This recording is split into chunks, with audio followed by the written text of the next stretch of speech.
Geography के online class में आपका स्वागत है। आज हम पढ़ने जा रहे हैं लेसन नंबर 21 जो पहले से चल रहा है, जिसमें भारत में नियोजन के संदर्भ में आपने पढ़ा। भारत में नियोजन का जो प्रशासनिक स्वरूप या ढांचा, जिसमें आपने योजना आयोग के बारे में पढ़ा, राष्ट्रीय विकास परिषद के संदर्भ में पढ़ा, राष्ट्रीय आयोजना परिषद के संदर्भ में पढ़ा। आज हम जो पढ़ने जा रहे हैं वो है भारत में जो पंचवर्षीय योजनाएं लागू की गई थी, उन पंचवर्षीय योजनाओं को बारी बारी से एक एक करके अपन उनका संक्षिप्त जो विश्लेषण है उसको अपन देखेंगे। सबसे पहले अपन बात करें पंचवर्षीय योजनाओं की। जब बात कर रहे हैं तो आपने पिछली क्लास में भी पढ़ा था कि पंचवर्षीय योजनाओं को भारत में कहाँ से अपनाया गया है। तो आपने पढ़ा होगा पंचवर्षीय योजनाओं को सोवियत संघ यानी कि रूस, सोवियत संघ यानी कि रूस से, या ये कहें कि सोवियत संघ के जो समाजवादी जो थे उन समाजवादियों से प्रेरणा लेकर इस पंचवर्षीय योजनाओं को भारत में क्या किया गया था, अपनाया गया था। अगर हम बात करें इन पंचवर्षीय योजनाओं की तो सबसे पहले अपन बात करते हैं प्रथम पंचवर्षीय योजना।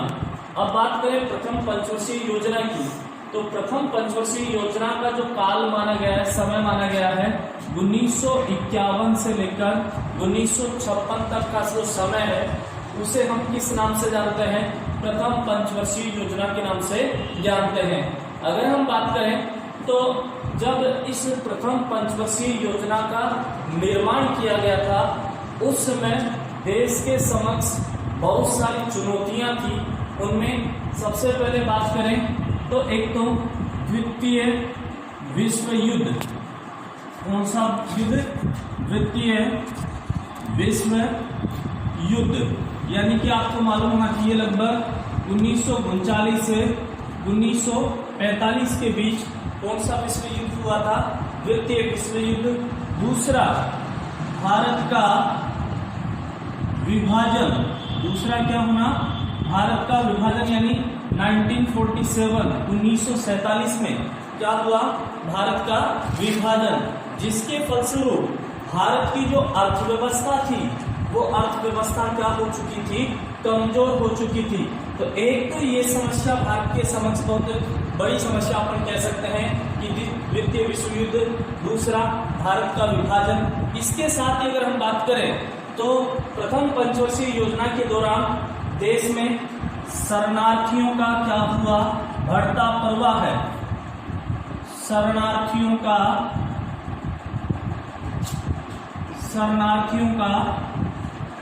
बढ़ता प्रवाह है।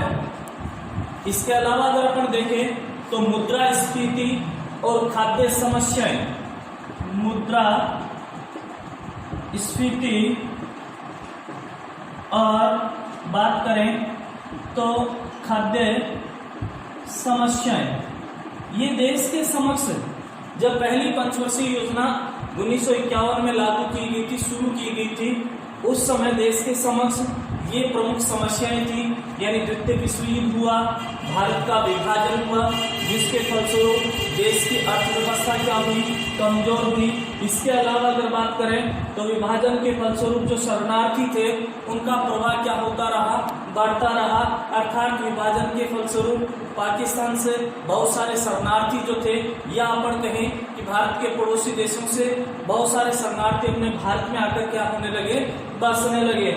मुद्रास्फीति की दर क्या हुई? बढ़ी। मुद्रास्फीति से तात्पर्य है मुद्रा के मूल्य में क्या होना? वृद्धि होना। तो मुद्रास्फीति की समस्या उत्पन्न हो रही थी। और अगर अपन बात करें तो खाद्यान्न की भी बहुत बड़ी समस्या इस समय यानी देश में थी, या ये कहें कि जो प्रथम पंचवर्षीय योजना थी, इस प्रथम पंचवर्षीय योजना के दौरान देश के समक्ष इस प्रकार की समस्या हमें देखने को मिल रही थी। इसी के साथ अगर हम बात करें लोक कल्याणकारी राज्य की स्थापना की पूर्ति के लिए इन सारी समस्याओं का समाधान करना क्या था? आवश्यक था। अर्थात अगर हम बात करें देश में एक लोक कल्याणकारी राज्य की क्या करनी है? लोक कल्याणकारी राज्य की अगर स्थापना करनी है तो इन सभी समस्याओं का क्या करना होगा, समाधान करना होगा। और इस पहली पंचवर्षीय योजनाओं में इन समस्याओं के समाधान का प्रयास भी किया गया। अब हम बात करें पहली पंचवर्षीय योजना जो थी, इस पहली पंचवर्षीय योजना में लगभग 2378 करोड़ रुपए व्यय करने का क्या रखा गया, प्रावधान रखा गया। अर्थात इन 5 सालों में इन समस्याओं को खत्म करने के लिए, इन समस्याओं का निस्तारण करने के लिए लगभग 2378 करोड़ रुपए क्या किए जाएंगे, खर्च किए जाएंगे, ऐसा प्रावधान किया गया। लेकिन अगर हम देखें तो वास्तविक रूप में 1960 करोड़ रुपए ही क्या हो पाया, 1960 करोड़ रुपए ही इस पहली पंचवर्षीय योजना में व्यय हो पाया। अर्थात लक्ष्य तो कितना रखा था, 2378 करोड़ रुपए व्यय करना लक्ष्य रखा गया था कि 5 सालों में इतने पैसे खर्च किए जाएंगे विकास योजनाओं पे। लेकिन हुआ कितना, 1960 करोड़ रुपए ही क्या कर पाए, व्यय कर पाए। ये तो कुछ सामान्य सी जानकारी है। अगर हम बात करें प्रथम पंचवर्षीय योजना की प्राथमिकताओं की, क्वेश्चन यही से पूछा जाता है, प्राथमिकताएं। अर्थात बात करें पहली जो पंचवर्षीय योजना थी, इस पहली पंचवर्षीय योजना में सबसे ज्यादा जो प्राथमिकता दी गई वो किस सेक्टर को दी गई।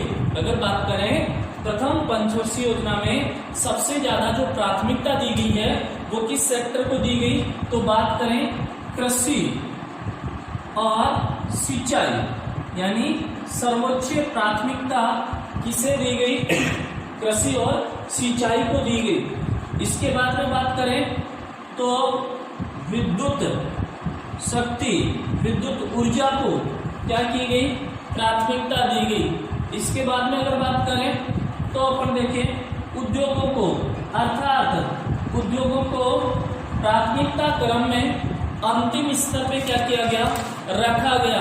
अर्थात ये कह सकते हैं कि अगर प्रथम पंचवर्षीय योजना की प्राथमिकता की बात करें तो पहली जो प्राथमिकता दी गई थी वो दी गई थी कृषि और सिंचाई को। और इस कृषि और सिंचाई पर जो कुल व्यय हो रहा था, उस कुल व्यय का 1/4 भाग किसके ऊपर खर्च किया जाएगा, कृषि और सिंचाई के ऊपर खर्च किया जाएगा। दूसरे नंबर पे देखें तो विद्युत शक्ति या विद्युत ऊर्जा को प्राथमिकता दी गई, यानी प्राथमिकता क्रम में उच्च श्रेणी पर विद्युत शक्ति या ऊर्जा को भी क्या किया गया, रखा गया। और उद्योगों को प्राथमिकता जो क्रम था उसके अंतिम स्तर पे, अंतिम छोर पे क्या किया गया, इसे रखा गया। इसी के साथ अगर हम बात करें तो इस प्रथम पंचवर्षीय योजना की सबसे प्रमुख जो विशेषता रही है वो विशेषता कौन सी है, सामुदायिक विकास कार्यक्रम, सामुदायिक विकास कार्यक्रम। अर्थात अगर हम बात करें तो प्रथम पंचवर्षीय योजना में कृषि के विकास के लिए सामुदायिक विकास कार्यक्रम की क्या की गई, शुरुआत की गई। ये पहली पंचवर्षीय योजना की सबसे प्रमुख क्या है, विशेषता है।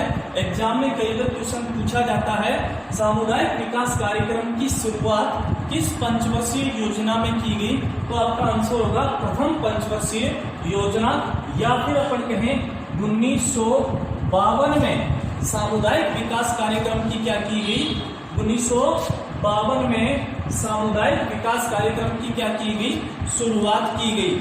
अब आपको मालूम होना चाहिए कि सामुदायिक विकास कार्यक्रम है क्या। पहले मैंने बताया कि इस कार्यक्रम की शुरुआत कृषि के विकास के लिए, इसके विकास के लिए, कृषि के विकास या कृषि को बढ़ावा देने के लिए इस कार्यक्रम की शुरुआत की गई। साथ ही अपन ये भी कह सकते हैं कि इस सामुदायिक विकास कार्यक्रम का जो लक्ष्य था वो ये था कि गांव की जो पारंपरिक जीवन शैली अर्थात ग्रामीण क्षेत्रों में गांव में रहने वाले जो लोग हैं उन लोगों की जो परंपरागत पारंपरिक जो जीवन शैली है उस जीवन शैली में सुधार करके ग्रामीण समाज को समानता और न्याय का अधिकार दिलाना इस सामुदायिक विकास कार्यक्रम का प्रमुख क्या रहा है, उद्देश्य रहा है। आपसे क्वेश्चन पूछा जा सकता है कि सामुदायिक विकास कार्यक्रम से क्या तात्पर्य है, तो आप ये कहेंगे कि सामुदायिक विकास कार्यक्रम का प्रमुख जो लक्ष्य रखा गया है वो ग्रामीण जो समाज है उन ग्रामीण समाज के जो पारंपरिक जो लक्ष्य हैं या ये कहें कि उनकी जो पारंपरिक जो जीवन शैली है उस पारंपरिक जीवन शैली में सुधार करके उन्हें समानता और सामाजिक न्याय उपलब्ध करवाना इस सामुदायिक विकास कार्यक्रम का क्या रखा गया है, प्रमुख लक्ष्य रखा गया है। साथ ही अगर हम बात करें इसके अलावा सामाजिक कल्याण के लिए, समाज के कल्याण के लिए, चाहे शिक्षा हो, चाहे स्वास्थ्य हो, चाहे चिकित्सा सुविधाएं हो, इन सब पर क्या किया गया, प्रमुख रूप से इस पंचवर्षीय योजना में ध्यान रखा गया। यानी शिक्षा के ऊपर भी ध्यान रखा गया, स्वास्थ्य के ऊपर भी ध्यान रखा गया, चिकित्सा सुविधाओं के ऊपर भी ध्यान रखा गया। इसके अलावा अगर अपन बात करें सामाजिक सुरक्षा आदि के विकास पर भी इस प्रथम पंचवर्षीय योजना में क्या किया गया, ध्यान दिया गया। इसके बाद में अगर अपन बात करें दो चीजें हो गई। पहली पंचवर्षीय योजना के सामने इस प्रकार की समस्याएं थी, इतना पैसा इसके ऊपर खर्च किया गया। प्रमुख प्राथमिकताएं कृषि और सिंचाई रखी गई। कृषि और सिंचाई पर कुल व्यय का 1/4 भाग क्या किया जाएगा, व्यय किया जाएगा। इसके बाद में विद्युत शक्ति को प्राथमिकता दी गई और अंतिम क्रम में उद्योगों को क्या की गई, प्राथमिकता दी गई। अब देखो एक चीज और अपन देखेंगे इसमें, मुख्य रूप से जो ये कहें कि उपलब्धियां, किसकी उपलब्धियां, पहली जो पंचवर्षीय योजना थी, उपलब्धियां पहली पंचवर्षीय योजनाओं में किस प्रकार की उपलब्धियां रही। तो अगर हम बात करें प्रथम पंचवर्षीय योजना में जो अल्पकालीन जो उद्देश्य रखे गए थे उन अल्पकालीन उद्देश्यों की प्राप्ति में काफी हद तक अपन बात करें तो क्या प्राप्त हुई है, सफलता प्राप्त हुई है। जैसे कि मुद्रास्फीति की दर क्या हुई है, घटी है। खाद्यान्न की समस्या क्या हुई है, कम हुई है।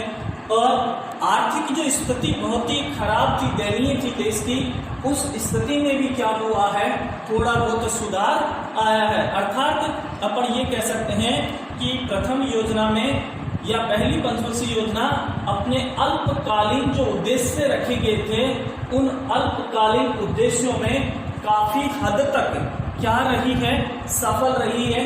इसी के साथ बात करें तो आर्थिक असंतुलन दूर हुआ है, खाद्यान्नों की स्थिति में क्या हुआ है, सुधार हुआ है, मूल्य स्तर क्या हुआ है, घटा है, और अर्थव्यवस्था क्या हुई है, सुदृढ़ हुई है। तो ये उपलब्धियां क्या हुई हैं, प्राप्त हुई हैं। अर्थात आर्थिक असंतुलन क्या हुआ है, कम हुआ है। अर्थात उपलब्धि के अंदर देखें तो आर्थिक असंतुलन कम हुआ है। खाद्यान्न की समस्या कम हुई है। मूल्य या मुद्रास्फीति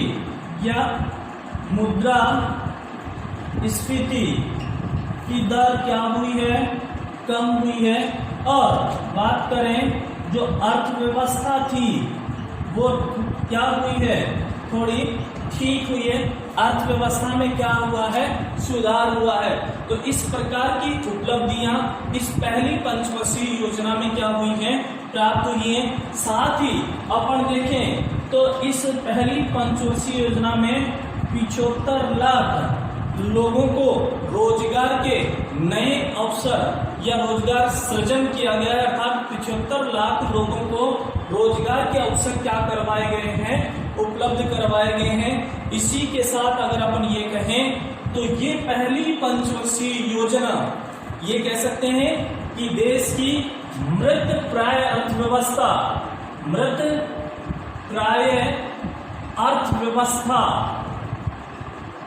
ये कहें मृत प्राय अर्थव्यवस्था में नई जान फूंकने वाली एक सफल पंचवर्षीय योजना कह सकते हैं इसे, यानी ये कहें पहली पंचवर्षीय योजना को मृत प्राय अर्थव्यवस्था के रूप में क्या किया गया है, जाना गया है, क्योंकि देश की अर्थव्यवस्था इस पहली पंचवर्षीय योजना में क्या हो चुकी थी, यानी कमजोर हो चुकी थी।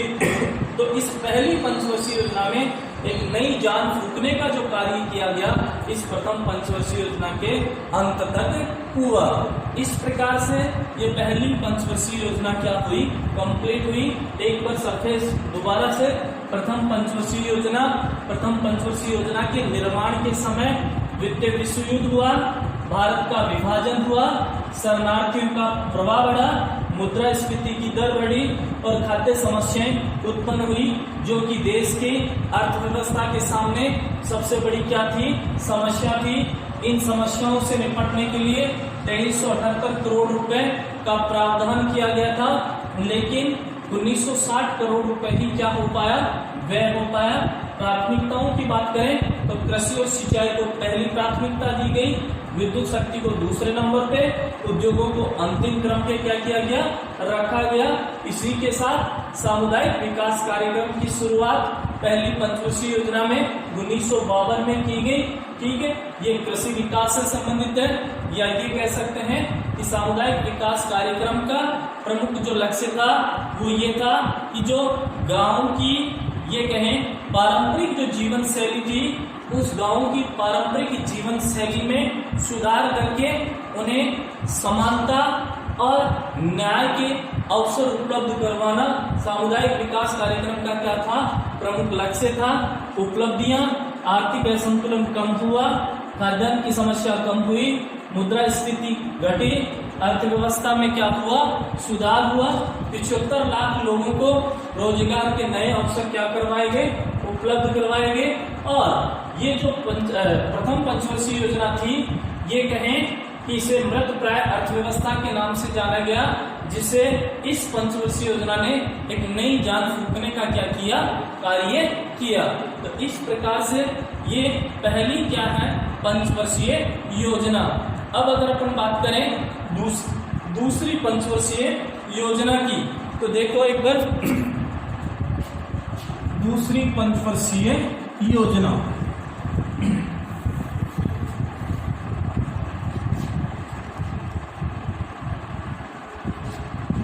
हाँ,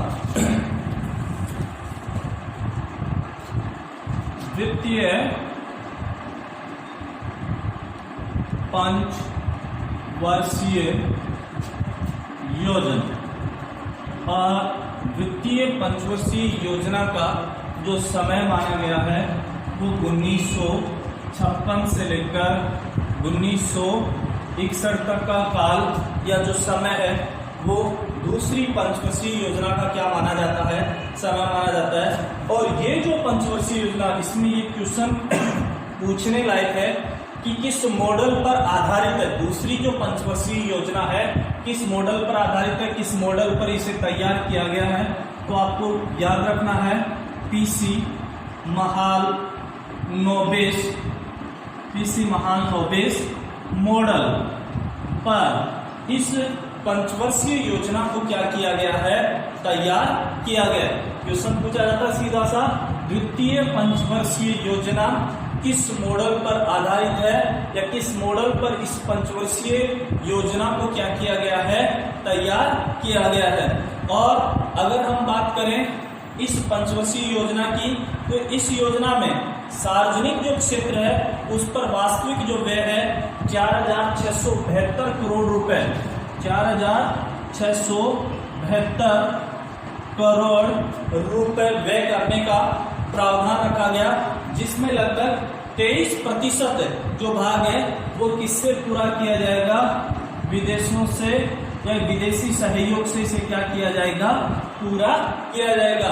कहने का मतलब ये है कि जो सार्वजनिक क्षेत्र पर जो व्यय किया जाएगा द्वितीय पंचवर्षीय योजना में, वो 4672 करोड़ रुपए व्यय किए जाएंगे, जिसमें से 23% हिस्सा, इसका 23% हिस्सा या अपन कहें सहयोग जो है वो किसके द्वारा किया जाएगा, विदेशों से इसका सहयोग किया जाएगा। इसके बाद में देखें प्राथमिकताएं, क्या प्राथमिकताएं।